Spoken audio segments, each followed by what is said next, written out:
the #1 Black Cats fan is back again, guys. E-cig in hand. Yeah, it's a bit of a strange video today, isn't it? You know, because of obviously the whole breaking news and all that bullshit, you know, and all the hippies jumping on the bandwagon. Oh, fuck me. But yeah, so we're going to talk today about well, there's a couple of things actually. There's a couple of things.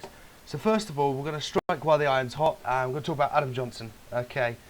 Obviously, he pleaded guilty to 2 charges. 2 he's still denying. And of course, you know, everything is still fucking circumstantial. Nobody's going to know the ins and outs, are they? You know, until the actual verdict. So yes, he's pleaded guilty to 2, but does that necessarily mean to say that he is completely guilty? No, it doesn't. And, you know, people, they're so one-track minded these days. Now, I'm not jumping to his defence, because quite frankly, as he's pleaded guilty, right, any trust, any respect that I had for him, gone. Even as a footballer, gone. Personally, would I rather not see him in a Sunderland shirt ever again? Yeah, fucking right, I would not want to see him anywhere near the stadium or the training ground. But that's my personal opinion now, because unfortunately employment law would disagree with me. Simply put, because he still has a legal right to work regardless, because the court case has not been given a final verdict. So it's a bit shitty, I know, but I'm pretty sure a number of Sunderland fans would agree with me. But you've got to ask yourself as well, you know, why did he plead guilty to 2 and not guilty to another 2? It's, you know, it's one of those situations where you don't know. No one knows the ins and outs.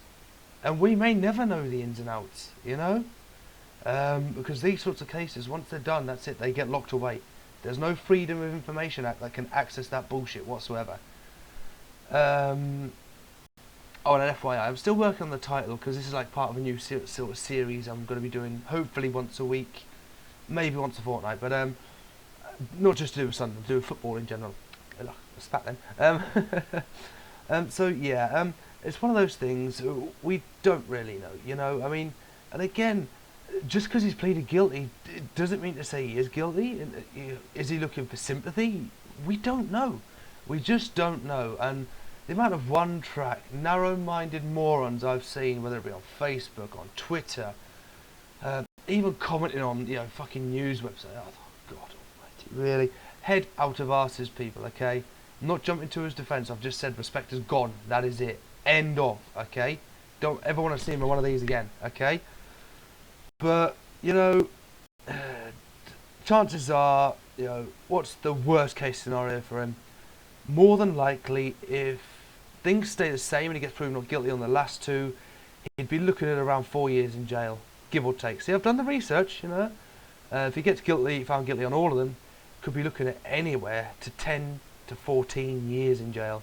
It's a fucking long time. So yeah, it's one of those fucking things, isn't it? You know, it's not a dark day for Sunderland, not by any means. You know, he did it in his own personal time. He didn't do it while he was on the fucking pitch, did he? No. So yeah, everyone taking the piss. Ah, you dirty Mackem bastards. Grow up, get a fucking set. It's quite simple. It wasn't on the pitch, was it? Wasn't in the stadium. Wasn't in the academy. No. So yeah, moving on. Oh, here we go. Jurgen Klopp the Flop. Oh God. So I was watching the West Ham game last night. You know, being a Londoner, I do. You know, even though I do call myself a Mackem. I am from London, so technically yes, I am a Londoner. So I'm a Mackem Londoner, if that makes sense. Jurgen Klopp the Flop, or what? Honestly, Christian Benteke misses a dead sitter. Jurgen Klopp, no word of lie, I've got to move back for this here. But Jurgen Klopp, he sat there in the dugout, arms folded. I can't move the chair higher, but yeah, you get the gist. Arms folded, Benteke misses a sitter. Klopp, no word of a lie. What is that? Do your players really want to see you doing that as a manager? No, not a fucking chance, do they? Honestly, he was a German, you know. You know when Sam Allardyce a few weeks ago called him a soft German? Can you kind of see where I'm going with this? Yeah, so honestly, it's he's an idiot, isn't he? And Spencer FC, I've got to say, who is one of my favourite footballing YouTubers, he, rightfully so, put a post on Facebook just to wind up the Liverpool fans.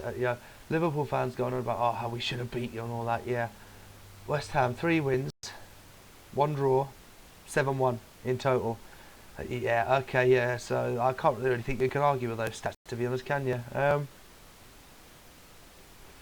But yeah, so obviously other news: Jose Mourinho has apparently agreed a deal as well to sign for Man United, which is rather strange. So does that mean that Van Gaal's on his way out? It's going to be interesting because, with Sunderland set to play United at the weekend as well, it's definitely one of those things where you've got to think, if he does lose to Sunderland, then where would that put LVG? Because a team that's battling relegation compared to a team that's trying to fight for a Champions League spot, logically should be the Champions League spot team that wins every time, shouldn't it? So can you imagine if Sunderland do cause an upset? Bear in mind, I've seen a few bookies' websites where they've put us odds-on favourites to beat them. So, you never know, guys, do you? You never know with football. So it's going to be interesting to see if that deal does come through. Will LVG get fired at the end of the season? Will he continue out his contract? Then Mourinho take over? In which case, will Mourinho be rusty? Who knows? Who knows? And finally, going on to Sunderland. No, not Adam Johnson again.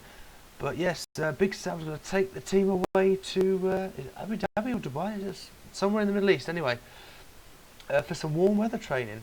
So basically a fucking holiday. A holiday paid by the club.